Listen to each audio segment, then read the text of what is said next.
welcome back to my channel.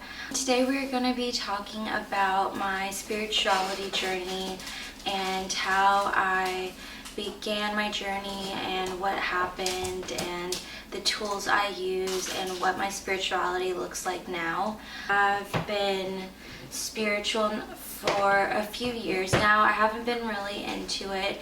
I didn't really believe in it for a really long time because of just like the way I thought about myself. I was like, there's no way I can be, psychic or intuitive or anything like that. I really just didn't believe in myself.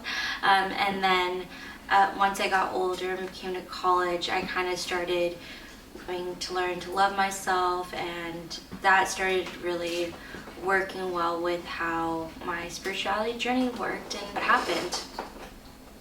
So today the first question I'm going to answer is how my spirituality journey began.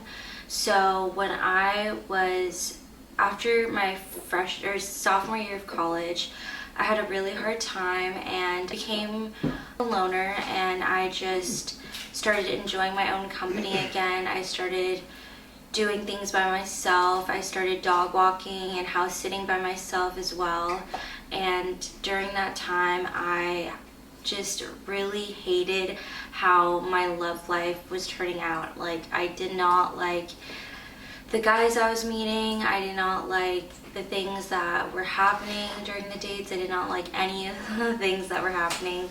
One was just that I was attracting into my life was not serious about love. I really wanted a relationship that would hopefully turn into marriage or something like that, or at least a long-lasting relationship. And all the men I was seeing just wanted like a fling, and then kind of would manipulate and kind of be like, oh, but I could possibly want a relationship. But then when it would come to the end of it, they would just be like, no, actually, never mind, and just kind of like ghost me, or I would ghost them or something like that, or I would just like stop talking to them, they would stop talking to me. So during that time, I actually was going out with my sister, and I would go on these like little sister dates with her, and we would go and talk. She'd always ask me about my love life, and because she knew I was having a hard time. And so I would tell her like, oh yeah, just every guy that I meet, I don't like them, and I just feel like I don't have any answers, I don't have any guidance, I don't really know what to do, because I've only been an adult for a very short amount of time, and I feel like these guys I'm meeting, even if they're older, they're still not serious. And she basically told me, she was like, have you ever thought about watching tarot readings? And I was like, no. And so she basically started telling me like, yeah, I think you should start watching tarot readings, because I watch them and they can kind of tell you not just about love life, but career, your life, other things, and they can kind of guide you and tell you what's going to happen next, or tell you things that you're struggling with that you can kind of work on, that you probably know but you haven't really thought about it. And so I was like, okay, I'll give it a try. Like, I'm willing to try anything. Next time I saw her after that talk, she had bought me a deck after, and then when we met up again, she was like, oh, here's this deck that I bought you after we talked. And so after that, I just started watching a lot of tarot readings. Like every night I would watch tarot readings, and that's when I really started learning like, wow, like I'm really addicted to and love like toxic relationships. And I started really learning that I was the one that was kind of like feeling that too, because even though I'd have guys that were nice to me and that would go out with me that I could have dated, I basically rejected them because they were too nice. And I started learning all this stuff about myself that I didn't really know before, that I knew but like didn't really think about seriously. And so then I started hearing, I wanted to know about like who I was going to marry. That was like my most important thing that I wanted to know, this like secret I never really knew anything about, because I had no idea who I was going to marry. So I actually started watching a lot of tarot readings about who I was going to marry, and they basically were saying like it's going to be someone who's treats you really well, who does all these things for you, who's really nice to you, who really puts in the time and effort to, like, it was going to be a really powerful relationship. So I was really happy and excited, but at the same time I was a little scared and discouraged because I was like, oh, I've never had that before, so how is that even going to happen? And so that was basically how it started. Then after that, we went to a crystal shop. I went with my sister, and she told me that crystals actually really help, and you have to actually charge them, and then they can kind of, oh my god, you can see Harry in the background. But yeah, so they said that you can charge them, that's how you feel them, and just kind of sit with them and hold them in your hand, and you can kind of feel their energy. Any crystal that is, say it's for anxiety, if you're feeling anxious, hold on to it while you're feeling anxious, and that can really help with that. And so I started really, I also didn't believe in crystals for a long time. I always liked getting them, but I didn't really, once I got them, I didn't do anything with them. Like I would just use them as decoration. So I didn't really use them how they were supposed to use. And so I basically started doing that as well. And I had a little, like 10 little crystals. And so when I first went back to college my junior year, I brought my tarot deck with me. I had my crystals, and I also listened to tarot readings, and I started really going down the spirituality journey. So, like I said, the tools that I've been using for my journey, now I have a lot of tarot decks and a lot of crystals. My collection has grown significantly since then.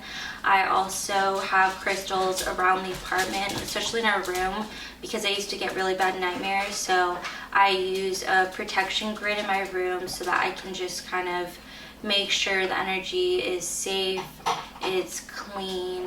That's really important for me because for a long time I've had really bad nightmares about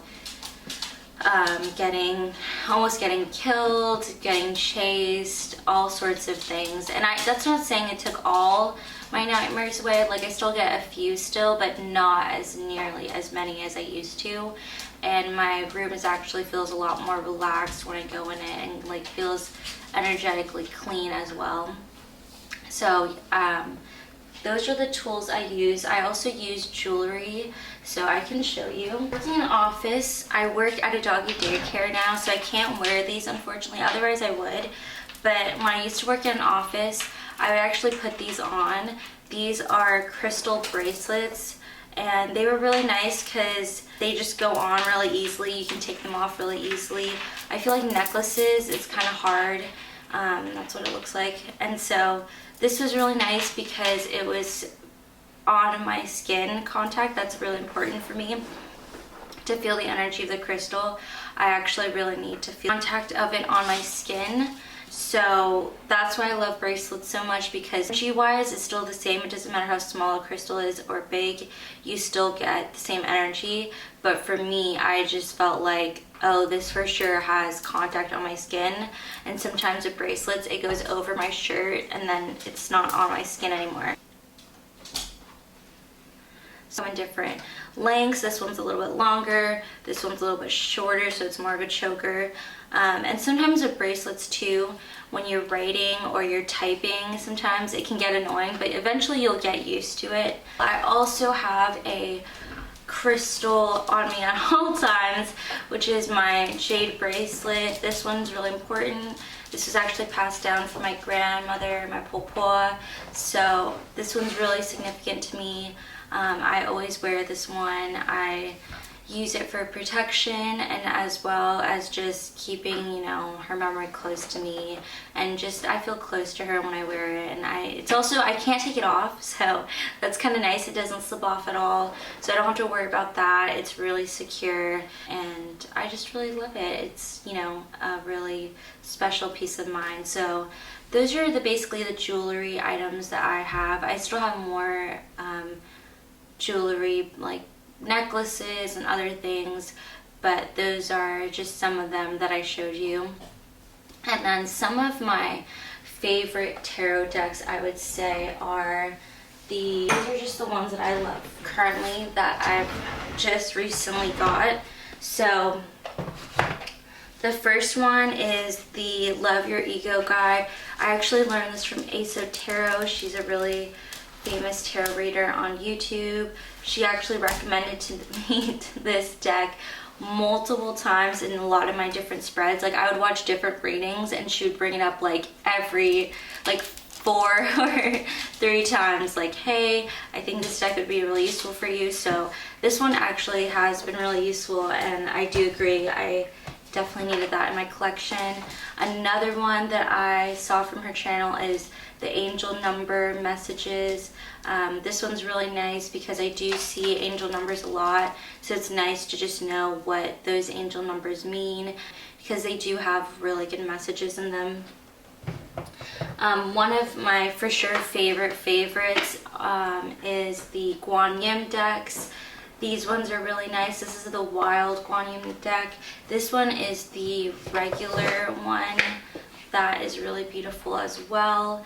And I am Buddhist, so I do believe in Kuan Yin, and I really love her. And you know, she's the compassion god in Buddhism, so I really just love compassion, self-compassion, and everything of that nature. So I just really love those decks because I feel really close to her, and the messages in those decks are like probably some of the best messages I've ever gotten from a tarot deck. So that's why I use those when I really need answers and guidance and support. This is another one that I recently got that I really loved. It's called the Empath Oracle. This one has really cool artwork in it. I don't know if you can see that. There you go. Has really cool, like, abstract artwork. It's very colorful. I love this one because it's really colorful, and also I'm an empath, so it really talks about things that I need to work on specifically for that. That's what I really love about that one. So yeah, those are the top 5 ones that I've been loving recently. And my favorite crystals, I would say, are, so I love all my crystals, but I would say these are my top ones. So Selenite, this one's really nice. I got this one off of Etsy. Someone etched into the Selenite, and it's really beautiful. I really love it. These are the moon phases, and then inside, oh, I had it upside down. Inside is basically women, and they just look very magical and powerful, and I just really love that. So that is my Selenite charging crystal. Another one that is one of my favorites is Howlite. This one's a really small one. There you go. Howlite, it basically helps with sleeping. I have a really hard time sleeping, and I used to put this under my pillow. I need to start doing it again, and I noticed that it did help me sleep deeper and a lot faster, which I really love. Another one that I really love is Tiger's Eye. It's just good for protection, and I just really love the way it looks, the way it shifts in the light. It's really beautiful. And then another one that's a really great one is Carnelian. This one's really nice because I have had an addiction to weed, or was really dependent on it. I had to do it every second of the day, and so I struggled really bad with that, and I used that. And when I tried to quit many times, and when I quit the first few times, I used that, and it definitely helped wearing that. I had a necklace and I would wear it around, and when I was feeling like I really needed weed, and that really helped with that. And then these ones as well. Amethyst is my birth crystal. I'm a Pisces, so that's like one that I really love. Yeah, this one's Hematite. This one's probably my favorite one of all times as well.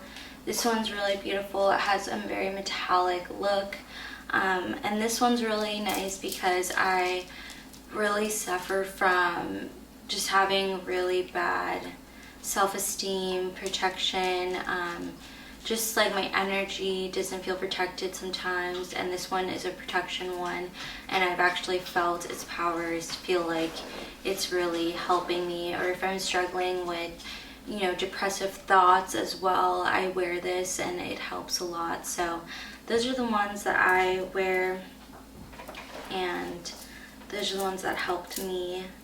So yeah, those are the crystals that I really enjoyed so far. So what does my spirituality look like now? I actually took a break from spirituality for a while because I just didn't feel called to do it anymore. And I took a break for a few months, and I just didn't want to know anything, any answers or anything. And that was really nice. It was just, life was a journey that I had no answers. I didn't know what was going on. I did feel really sad and lonely at that time. So I wish, you know, looking back, I probably could have used some help and guidance, but I think that was just good for that moment to try to figure it out by myself. Right now, I do watch a lot of tarot readings still. I love doing my own spreads as well, getting answers myself, just to confirm what the tarot reader is also talking about as well. I really like doing that. I also have been wearing crystals more when I remember, and just wearing them when I feel called to. I also really love just talking to Harry about my spirituality journey, and just talking about the messages I've been getting from my tarot readings, and then we kind of just talk about it, like if we agree with it or not. And usually he really is interested and finds it really fascinating, and I just really love doing it. And also Ken, our friend, he also loves my tarot decks, and so sometimes when he comes over, he's like, Ariel, can we do a tarot reading together? And I'm like, of course. And so that's kind of fun because I've never had friends that want to do it with me. And same with his girlfriend Yuko, she'll come over and she like wants to do them as well. So it's really cute to find friends that want to do the tarot readings with you and are interested in it, and find it fascinating just like you do. Because for a long time I was really ashamed of my spirituality. I didn't want to talk about it because I thought it was not just not a good thing to talk about with people, and now I'm starting to learn like, oh, like I don't need to really talk about it, but if people ask about it, like I would be really open to talking about it and what happened and how I began this journey and what they do as well, because a lot of people have questions about what does this do, what does this deck do, what does this talk about. And even though I've done a lot of tarot readings with a lot of my decks, like there's some cards I never even gotten still. So it's just really cool to have get a bunch of different answers in a bunch of different ways, and just really help me with a lot of things that are just not just love. Like it started with love, but now it's, you know, career, life, and love and everything. So I just really enjoy that. So that is my spirituality journey. I really hope you enjoyed listening to my socials are going to be linked down below as well. And I'm also starting to work on my art store again, and I will also, when it's ready and I am ready to show you some of the things I'm working on, I will definitely start linking that down below, and also maybe just showing you some of the products at the beginning of the videos. Thank you so much, everyone. I really hope you have a wonderful day, and I hope to see you soon. Bye.